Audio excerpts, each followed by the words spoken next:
If you enjoy visual novels and you haven't been living under a rock for the past couple of years, I'd say there's a pretty solid chance that you've at least heard about Slay the Princess by now. But if you haven't yet, I think I should set the scene before we get into this video. You're on a path in the woods, and at the end of this path is a cabin. In the basement of this cabin is a princess. You are here to slay her, for if you don't, it will be the end of the world.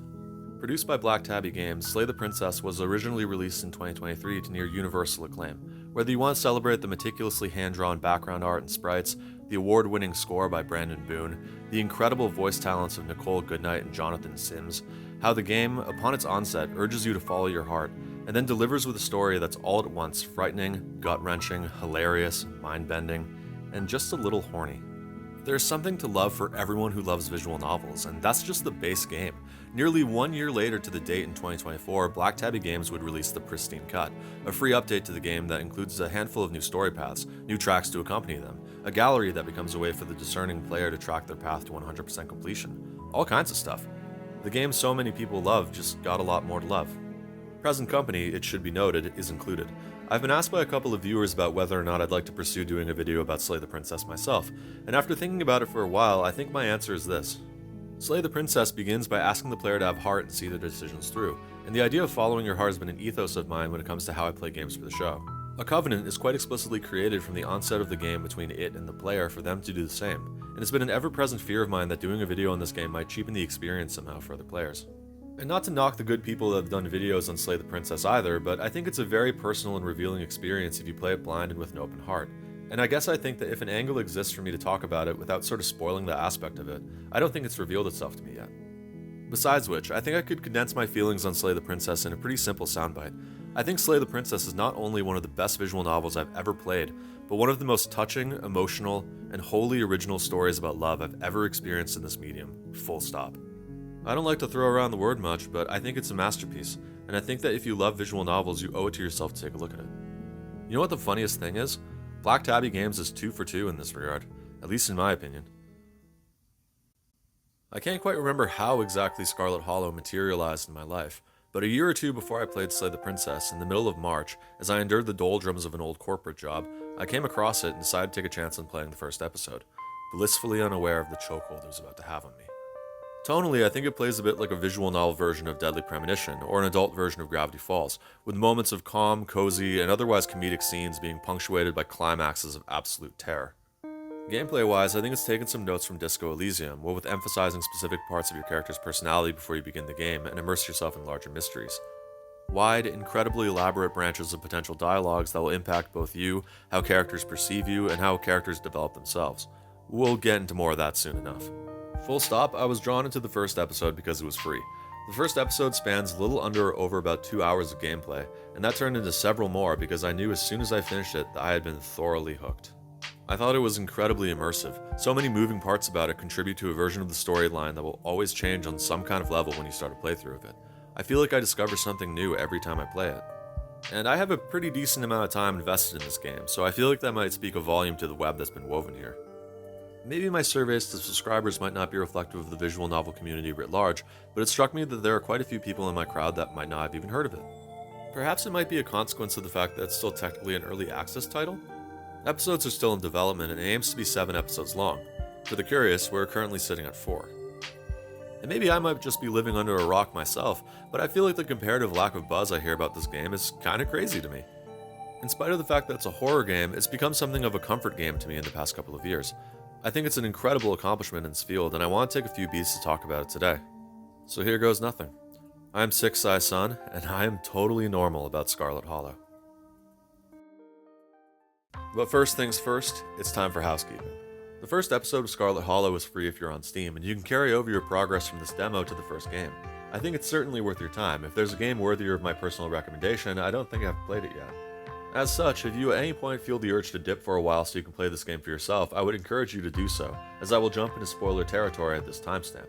I'll warn you when we're at the threshold, but I'd be remiss if I didn't mention that I think the most ideal way to play this game is your own way. As the game warns you upon booting it up, Scarlet Hollow is a horror game, and there are moments within its story that some players might find distressing or challenging. Black Tabby Games very courteously mentions this upon booting up the game and lists their website so that you can look at content warnings for each episode before you jump in. Thus, I'm not going to diminish their hard work by giving content warnings for this episode. I've included a link to the site in the comments for people who might be a little gun-shy about it, but it's worth mentioning that as I want the potential players to kind of wet their beaks on what this game's all about, I will only be discussing my experience with the game's first chapter. As I mentioned earlier, Scarlet Hollow is incredibly immersive, and it pulls out a lot of stops to make you feel at home and within the story. Maybe I'm just a little soft in the middle, but I find it a little difficult to be intentionally cruel to characters when games do as much legwork as this one does to make me feel welcome. As such, I don't think I'm going to be an outright asshole in any of the footage that you see here. I remember the mythical Drake doing a playthrough where they picked the most dickish option the entire time, and as far as I'm concerned, they deserve the fucking purple heart.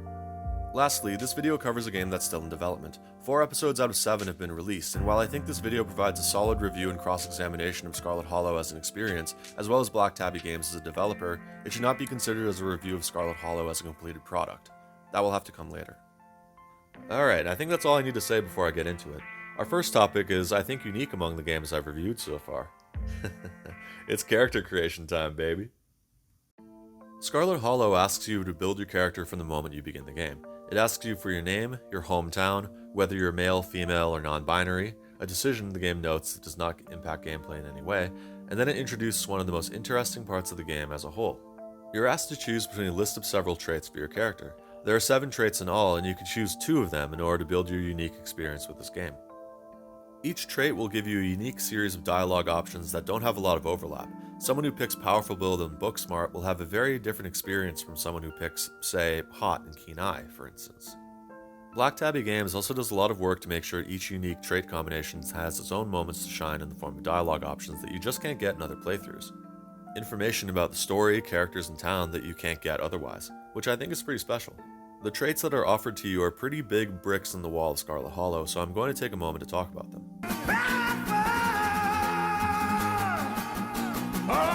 Powerful Build will imbue you with the ability to use physical prowess that other traits don't have. You can navigate the world through raw strength, intimidation, and sometimes outright pugilism if you so choose. I just want you to stop saying odd shit, like you smell a psychosphere or you're in someone's faded memory of a town. Just stop. Mystic will give you the ability to be psychically attuned. You will get premonitions of the future, and you might be able to sense things that other people can't in the ether. Every version of your character will receive flashbacks to points that have occurred in the town, but picking Mystic will give you more detailed versions of them. You lied to me. Whatever, dude. I lie about all kinds of little stuff, like that I understood Inception. No lock can contain you, Street Smart boasts when you pick it, and indeed none you meet will, at least not yet. You can access areas that you might not be able to with other traits. Additionally, Street Smart will make it easier for you to judge people's intentions and gauge whether or not they're being totally honest with you. You do realize you're the biggest nerd of this entire party, right? A great trait for people who work out at the library, Booksmart will make you well-read, cultured, able to make short work of any study session, and it frequently gives you the opportunity to casually inject random trivia into any conversation. Why is Chubby here staring at me? Focusing. Keen Eye gives you a feeling for minute details. You'll be able to suss out a lot of little things that people might not notice, eavesdrop on any conversation, and be more perceptive about people around you. Girls, we have problems too. We're just like you, except we're hot.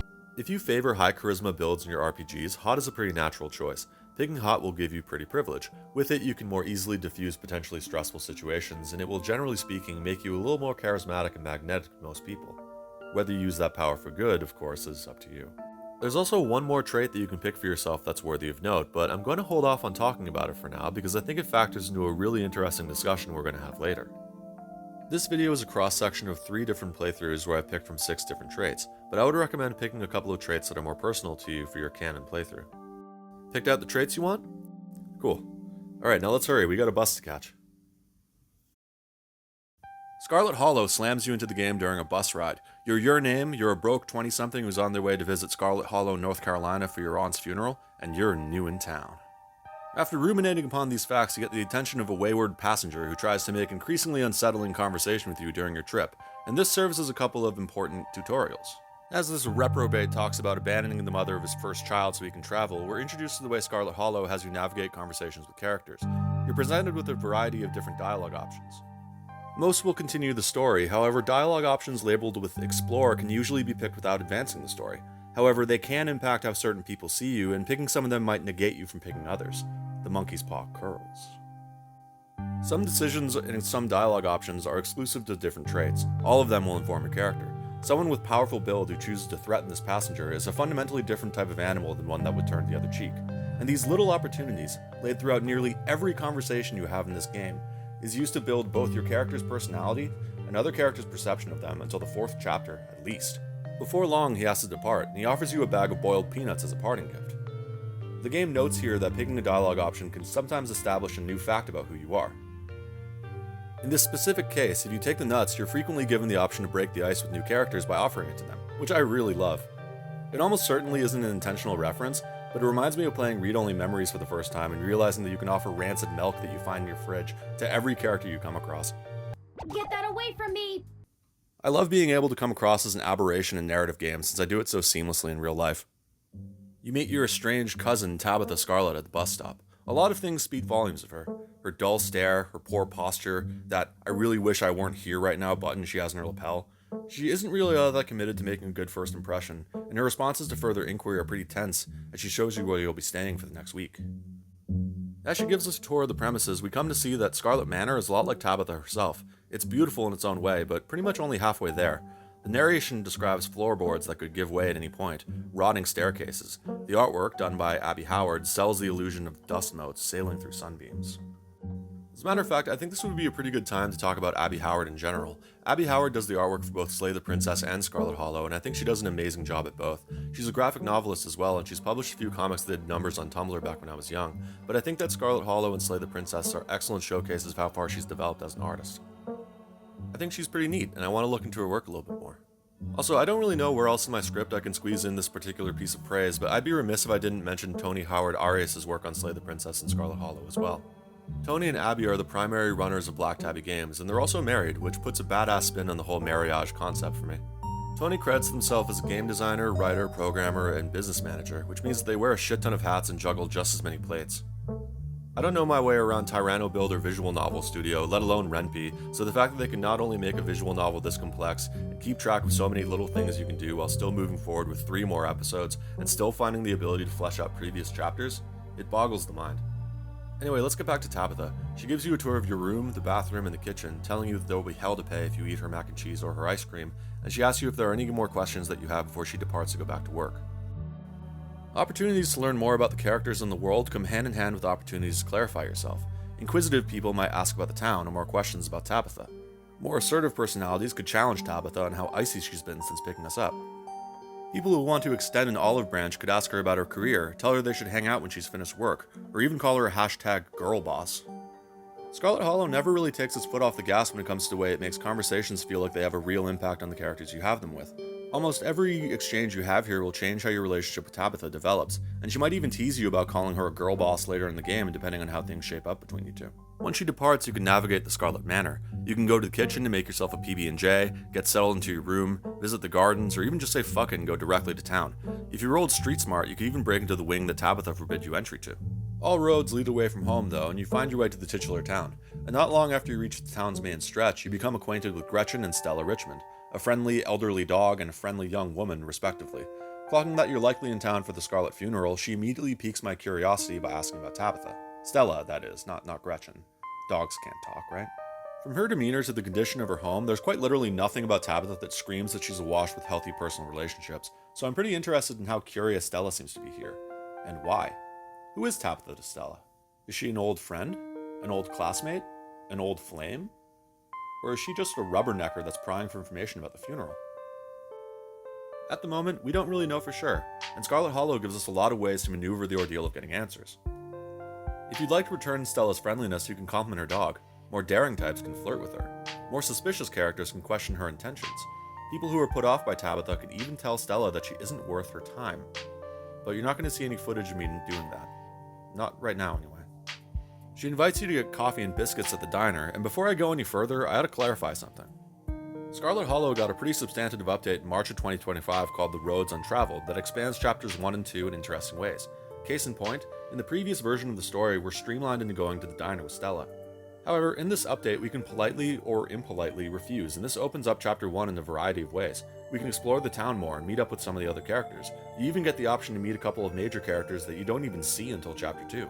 That said, I want the playthrough that I show you through the bulk of my footage to be reflective of my follow my heart run, my canon run if you will. And honestly, as seductive as the possibility of having more options to explore is, I would still want to go to the diner with Stella. I mean shit, I'm not made out of stone. A gorgeous girl with dark hair and an aquiline nose offers to get me a light breakfast and coffee. I lose that battle.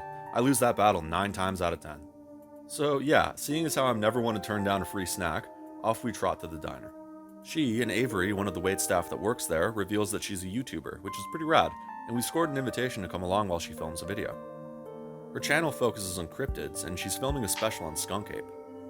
Chasing after a big smelly ape? My kind of woman. I'm in. We begin our journey by savoring the sun setting over Scarlet Hollow together, the Scarlet Manor looking like Mount Crumpet in the distance, Tabitha chilling out the top like a sleep-deprived Grinch. I love that it gives us the option to digest how we're feeling about everything we've done so far, a polite little pulse check to see how we're feeling. I appreciate it, even if some options are just a little ominous. Even if you come up empty-handed, and we very likely could, this whole adventure is a nice opportunity to enjoy a delightful little jaunt through the woods and breathe in some fresh air. I mean, really, what's the worst that could happen? We can talk to Stella a little more here, clarifying her thoughts on cryptids, aliens, ghosts. It's a little difficult for me to clarify the particular reasons why I'm so fond of Stella without getting into spoilers for later chapters, but I think in the 10 minutes or so that we've known her, I'd say she carries a list of qualities that I admire in any person. She's adventurous, approachable, curious, and overall pleasant to be around.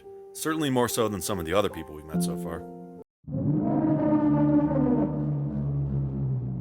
She's not perfect though, and you get an anecdote about one situation where it proved to be the case if you don't end up joining her. She can be unaware of her impact on other people, and her friendly personality obscures her efforts to shield herself from facing her trauma. But I think that she's flawed in that way, one I know all too well myself, really endears me to her. We hear a noise in the trees only to find that it's Duke Holloway, a resident of Scarlet Hollow on the trail of an Appalachian mountain lion that's been stealing his beloved chickens. Stella claims that they've been extinct in this part of the US for decades, and you'd have a hell of a time convincing her otherwise, even though certain players can find a lot of evidence that she's wrong. Duke tries to persuade us into leaving, but we got deadlines to meet and a healthy objection to authority, so we give him the slip. We film a quick segment as the sun goes down, see a deer with a crazy-ass bump on his neck, and then Stella, all too accepting of how fucking weird that was, suggests that we take a quick snack break, which gives us an opportunity to build our own character's cool-ass fucking backstory, as she asks us some questions about our history. Personally though, I've never been crazy about answering questions about myself, and beautiful women make me nervous, so I'm going to take this opportunity to talk about this game's soundtrack. The soundtrack is done by Brandon Boone. He composed the soundtrack for both Scarlet Hollow and Slay the Princess, the latter of which he won an award for. I'm a big fan of his work for both games. I think he's an essential part of both of these experiences, if not, frankly, Black Tabby games as a whole. Slay the Princess's soundtrack was a lot of permutations on the same central Liet motif, but Scarlet Hollow's soundtrack is quite a bit more varied and experimental in terms of tone and genre. I wish I could talk about music in a more educated way, but I always thought that Brandon Boone has done an excellent job with managing tone for the overall soundtrack, as well as making theme songs for each of the characters. Stella's theme, for example, is bright and mysterious, which I think complements her character well. She's very warm and welcoming, but she has trauma of her own that eats away at her more than she lets on. The rhythm of Tabitha's theme is helped by what sounds like different string plucks that I think conveys her irritability and impatience, almost like she's tapping her foot angrily at you. Oscar's theme song, a jolly melody with what sounds like Baroque sensibilities, foreshadows his background as a friendly and erudite man, and has a dark reprise later on that's used to drive home some of his internal and external suffering. I don't know, I'm horrifically uneducated on music. I can't really talk about its technical aspects all that well, but I really love Brandon Boone's work for Black Tabby games, and especially when it comes to its service in Scarlet Hollow's soundscape. Holy shit, what the fuck was that noise? Well, whatever it is, Stella seems pretty eager to check it out. She rushes into the darkness, and self-preservation be damned, we follow her into the breach. Alright, the rubber's about to seriously meet the road in the following minutes, so if you want to get to this part blind, this is probably the best part to press pause in this video and go check out this game on Steam. The first chapter is free, and I've only just scratched the surface of stuff that's available in it. You won't regret it. Like, please? I promise. Ah well, it was worth a shot. Let's get back to it. Eventually, we hear a strange, garbled sound, and we rush off to find the source. We see that it's a chicken, one of Duke's chickens, no less. It's dragged off by something, and when we finally find Duke's chicken, it looks in a pretty bad way, but Duke himself comes by to scope things out. We appraise the situation, and shit's looking bad. There are beasts in the branches above, and we have unwittingly entered their territory. They flank us from all sides in a chorus of profane whispers and ululating, and as Duke tries to line up a shot at one, and as another attacks Gretchen, it becomes abundantly clear that our fat is thoroughly in the fryer. One component of Scarlet Hollow's secret sauce is its trait system. But one thing about it that I've neglected to mention so far is this. Each episode of Scarlet Hollow reaches its climax with a decision that will cause you to have to make a sacrifice that will impact the rest of the story. The kicker here is that every time you find yourself in the position to make this sacrifice, there will always be one trait among the 7 that you can pick that will give you the ability to walk away totally scot-free. The climax of Act 1 will end with either Gretchen or Duke dying, but if you decided to roll a powerful build, you'll be able to save them both. However, for my canon playthrough, I decided to do hot and street smart, and tragically, being attractive is of no good to me here, except perhaps for being able to explain my hot take in this situation. I elected in favor of saving Duke on account of the fact that he's waving around a gun, Stella and I could be dead or injured if his name is wrong, and most controversially, because Gretchen is a goddamn dog. I love dogs a lot, I've had a couple myself, but I'm just being honest. You can find out from Stella that Gretchen is 17 years old, and I've known humans that didn't live that long. I know some dogs that don't even live to be 9. You're lucky if you get 7 years out of a Great Dane. I also feel that I have a duty to save a person in distress if I have the opportunity to, even if they're no spring chicken themselves. So, to the horror of my friends that have played this game, prioritizing Duke taking the shot was a bit of a non-question to me. At least for my first go around. It's still something that I would pick a lot of the time, but geniuses that they are, Black Tabby Games did find a way to make that question just a bit more complicated than it was at first glance. Because remember a little while ago when I said that there was one more trait I wasn't going to talk about yet? Well... One legend said Catcher could actually talk to the dog. The last trait in Scarlet Hollow gives you the ability to talk to animals. You'll meet a variety of pets, wildlife, and other critters throughout Scarlet Hollow, and if you roll Talk to Animals, you can get to know some of them just as well as you can know some of the human characters, and they can often give you insights that players with other traits might miss out on entirely. Your initial meeting with Stella and Gretchen will become a meeting where both of them weigh in on what you have to say, and it reveals that Gretchen is a really fun character, a real grandmothery type. She hates Tabitha's cat. She has political hot takes. She loves Stella very, very much. It can obviously be a very nuanced situation, but on a macro level, I believe that saving a person's life should take priority over saving an animal's, so I've never really sweated this decision as being all that important. But in a Talk to Animals playthrough, it's critical. Now I need to sweat the notion of Gretchen's life, and by extension all animals, having the same amount of moral weight as a human's. Talks to Animals describes itself as a gift and a curse, and I certainly feel myself contending with the latter. I'm going to pour over my continued playthrough, at least for the most part, with explanations from my canon run, so this is going to be my first game review with a confirmed Newberry Medal win, but I think it's really awesome that bothering to play this game with a trait that seemed like a bit of a joke turned something that I took as a given completely on its head. This game is so fucking cool. Anyway, these monsters that you're confronted with are called ditchlings. We'll find out a bit more about them later, but in case you didn't figure it out from looking at that chicken and that deer earlier, they reproduce by implanting their larvae inside the dermis of a larger host. Kind of like a tarantula hawk or something. Ugh. Gretchen was dragged off by one of the creatures when we were helping Duke line up his shot. Not wanting her to suffer the fate of the other animals in this nest, the gun will have to fire again. We need to mercy kill her. They stand in our way when we try to flee, demanding that Duke sacrifice his chicken to them. He complies, and I don't ever think I'm going to come across another organic opportunity where I can say this, so I have to mention that these things always kind of reminded me of Chumas, those fucked up Homer Simpson monsters from the Big Les show. I can't be the only one who sees it, right? We have to persuade Stella to come into Duke's car with us, and having both lost her dog, confronting the reality of actual factual cryptids lurking in the woods by her place, and needing to forcibly contend with a phobia of automobiles, she's understandably a bit on the catatonic side. Thus, much like Odysseus at the island of Anthimusa, we lash her to the sunroof and drive her back to her house. Once we have reception, we find out that Tabitha's been blowing up her phone. It's kinda nice. Maybe her being as brusque as she was is just her being overwhelmed with an interloper in her space. I'm going to try to extend an olive branch later.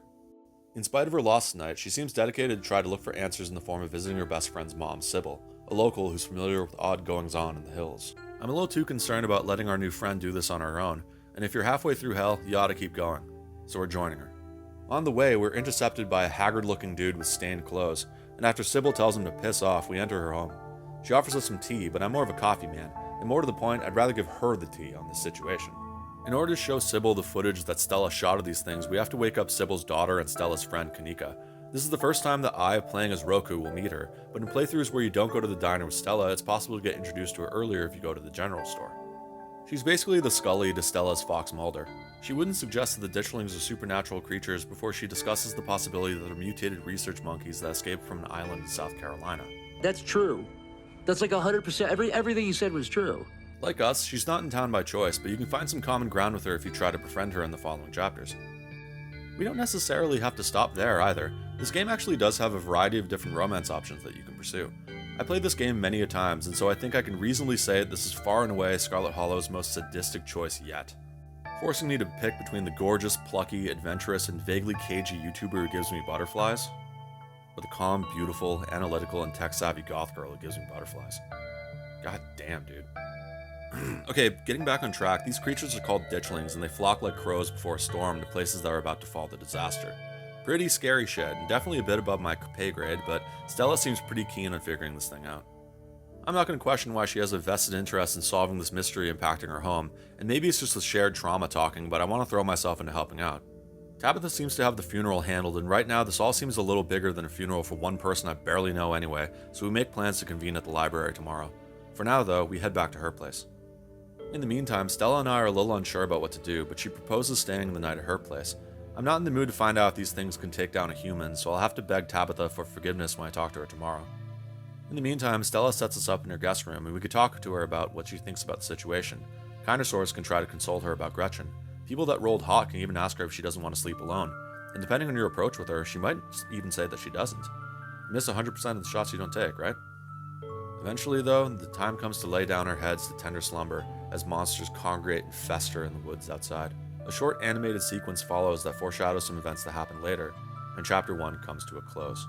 I think Chapter 1 is awesome. It's a great introduction to the player's unique experience with this game and its characters. It immediately raises the stakes, puts in hella intrigue, and it balances a comfy but unnerving and scary atmosphere with incredible ease. The Roads Untraveled update for episodes 1 and 2 is fucking sick as well. You might not be able to appreciate how much more fleshed out both these episodes became if you're starting this game fresh now, but seeing something that already felt really fleshed out becoming even more multifaceted is a really cool feeling, especially since it was a free update. One last thing that I'd like to mention is that when you begin a new chapter and you wake up in bed, you can click the diary in the text box and it will remind you of certain big decisions you made throughout the chapter. There's just a little part of me that thinks it would be cool if they included what percentage of people did what on their first run like a Life is Strange game, but considering how fucking dense Scarlet Hollow is, I feel like that would be a logistical nightmare, so whatever. Little features like the diary are nice because it's cool to be reminded of what I've done in case I ever pick up this game after a hiatus, which is sort of important considering this game is still in development. At the time of this writing, there are 4 chapters, with the 5th on the way in February of 2026, and the 5th chapter promises to be an absolute beast in terms of its length. And I, for one, I cannot fucking wait. I love Scarlet Hollow, man. I actually don't know if I'm normal about it, to be honest. Slay the Princess has gotten a lot of flowers, and justly so, but I think Scarlet Hollow deserves way more attention. I think it's a masterclass in art, writing, game design, sound, and minute choices feeling like they actually have an impact. I played this game a few times with different people, and I think the only criticism I really hear is that there are too many choices. And hearing that honestly makes me feel like I'm going crazy, because like, if the central thrust of a visual novel or choice and consequence game is making decisions and maneuvering their outcomes, wouldn't like having more to choose from only be a good thing? Especially when your decisions actually matter? I don't know, maybe some people just can't be helped. I don't know if the game will change prices drastically while more chapters get added, but I would strongly recommend you get in on it now. It's an easy recommendation if you enjoy visual novels and trying to untangle a good mystery. If I can persuade one person to check out this game, I think I'll consider this video a success. I don't know if my opinion will change after this game is finished. Maybe it'll warrant a second video, or even going through each episode individually. But I think if Black Tabby Games actually sticks the landing, this could easily be not only one of my favorite visual novels, but one of my favorite video games of all time. And I think the odds are in their favor since there are 4 out of 7 chapters out already. Anyway, that's my piece. Scarlet Hollow and Slay the Princess were both pretty life-changing experiences for me, and I'm excited to see whatever comes next. Thank you very much for watching.